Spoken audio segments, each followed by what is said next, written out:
going through changes. What is up, you guys? Welcome to another week of What's for Dinner. On this dinner that you're seeing here, I'm making steak stir fry, and for that I took one New York strip steak and sliced it in very thin pieces. I have my vegetables and I have the rest of my ingredients for my stir fry sauce, so let's get started. And here I added about a cup of chicken broth, a quarter cup of cocoa aminos, but you can use soy sauce if you prefer, a couple tablespoons of rice vinegar, and another couple tablespoons of brown sugar. I also added a teaspoon of pepper and a couple tablespoons of cornstarch.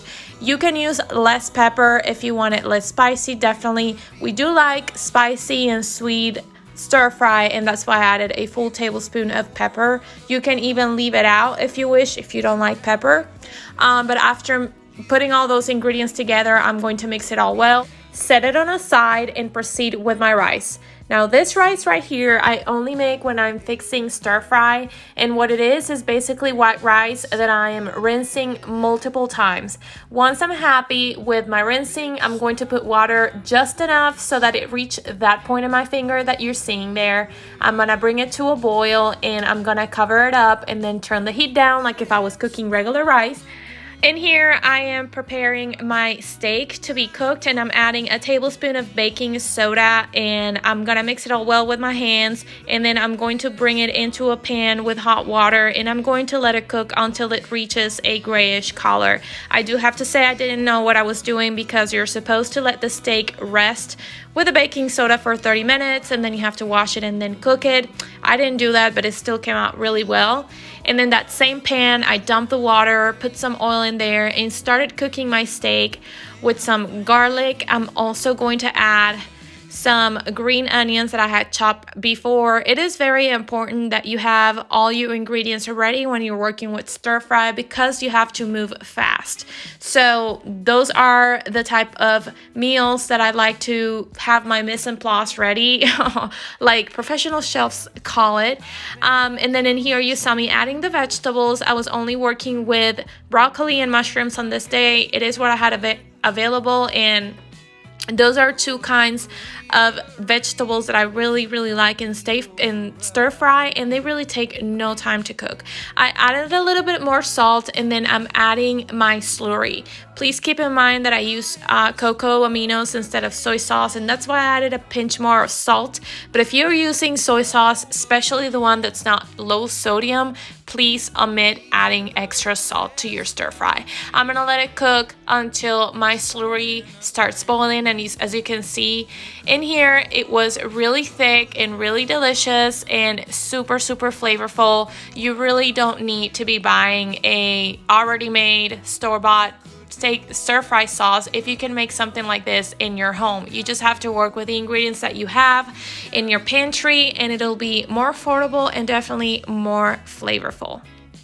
And here's my plate. The stir fry definitely came out more saucy than regular restaurant stir fry, but I still really enjoy the flavor, and this is something I'm definitely making again in my house. The best part is that with just one steak and those vegetables, this meal seems to go a long way, and we still had leftovers. So on this day, I was only cooking for myself as Luke was not feeling great, and I decided to make a lentil stew because I wanted something really hearty and really comforting. So I'm starting with a third of a cup of lentils, 1 cup of water, and a healthy pinch of salt. I'm going to bring that to a boil and then put it at medium heat with a lid on until my lentils are tender. This is actually a Lebanese plate. It's called mjadra, and I'm going to leave the spelling in the screen so that you can see it. I do have a lot of Lebanese heritage from both my parents' side, and everybody in my family knows how to make this dish, basically because it's delicious and it's super easy and economical to do. This dish only has 3 ingredients, 5 if you want to count the oil and the salt. And in here, I'm actually dicing up some onions very thinly that we're going to proceed and fry in just a second. This is going to be the base of the flavor for our stew. And here my lentils are tender, and I'm adding a 1/4 cup of white rice. I did add some more water, and I also added some more salt. Salt has to be to taste, but those are the only ingredients that these stew has, so you do have to make sure your lentils are not bland. In here I have some oil heating up to fry my onions, and I'm going to stop talking because I want you to hear the sound of glory.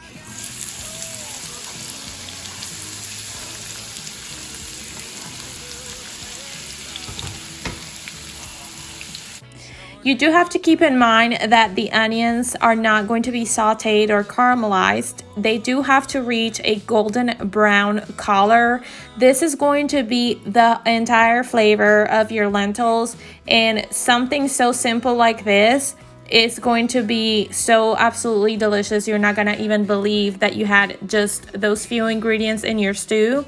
It is very important, however, that you do not burn your onions. I did do that on this day, and I regret it because you can bring like a bitter flavor to your stew, but it was still delicious.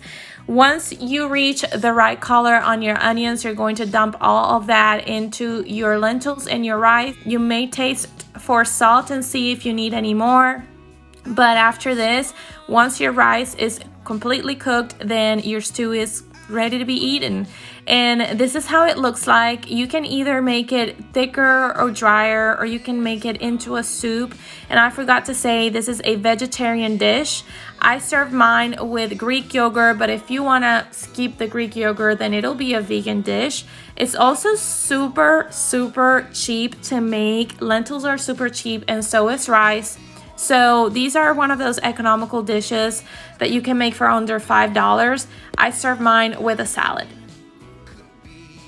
On this day, I was fixing to marinate some chicken, so I grabbed a couple of chicken breasts, clean them up, slice them into cutlets, and pound them with a Ziploc bag. And then I'm washing my hands super good because, you know, every time you touch chicken, you have to do that. And I feel like whenever I work with chicken in the kitchen is when I wash my hands the most.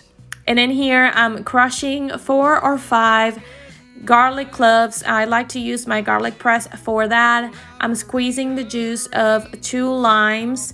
And then to that, I'm going to add some honey. Well, I'm going to add some Italian seasonings first. I'm not measuring anything. You guys do it. If you want to recreate this recipe, you do it the way you feel it's reasonable. And here I'm also adding some honey and then some Olive Garden Italian dressing for salads. This marinade is so delicious.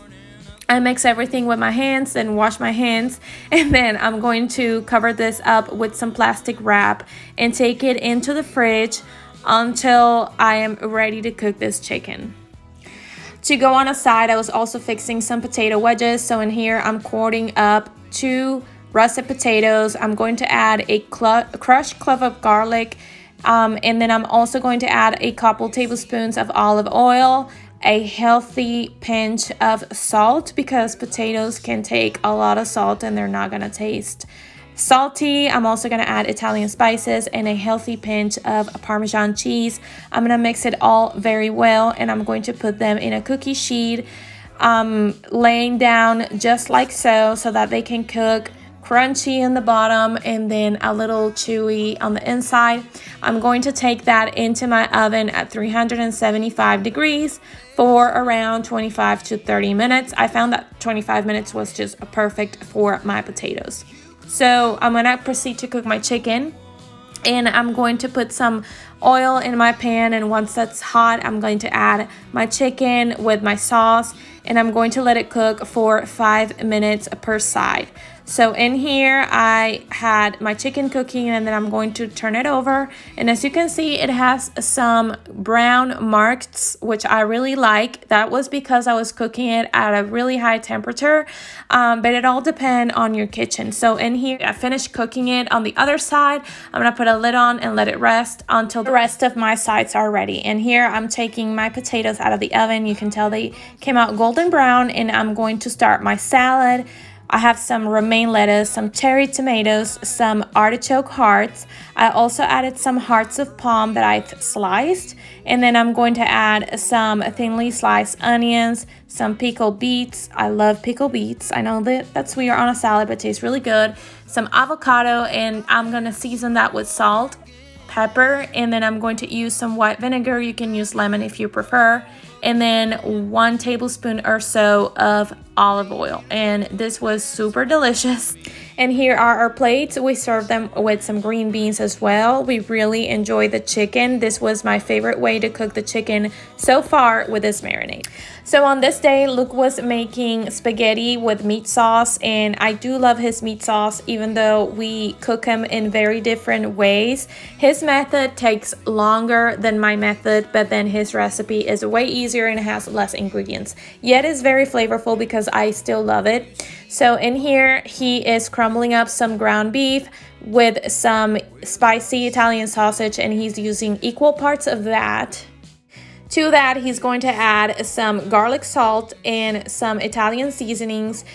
He doesn't measure anything, but I will say you don't need much of it because the Italian sausage has already a lot of flavor. He's going to crumble everything with a wooden spoon, and he's going to add some red wine to that. I'm sorry I didn't get a shot of him adding the wine.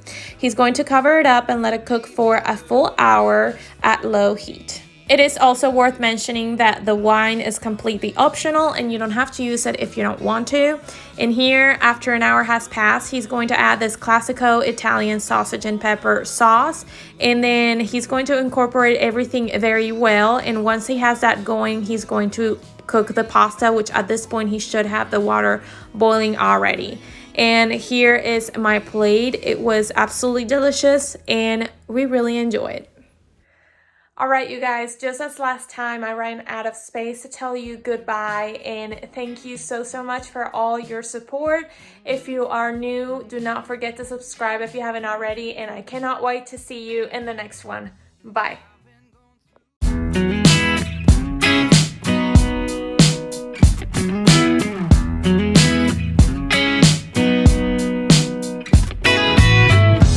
I've been going through changes.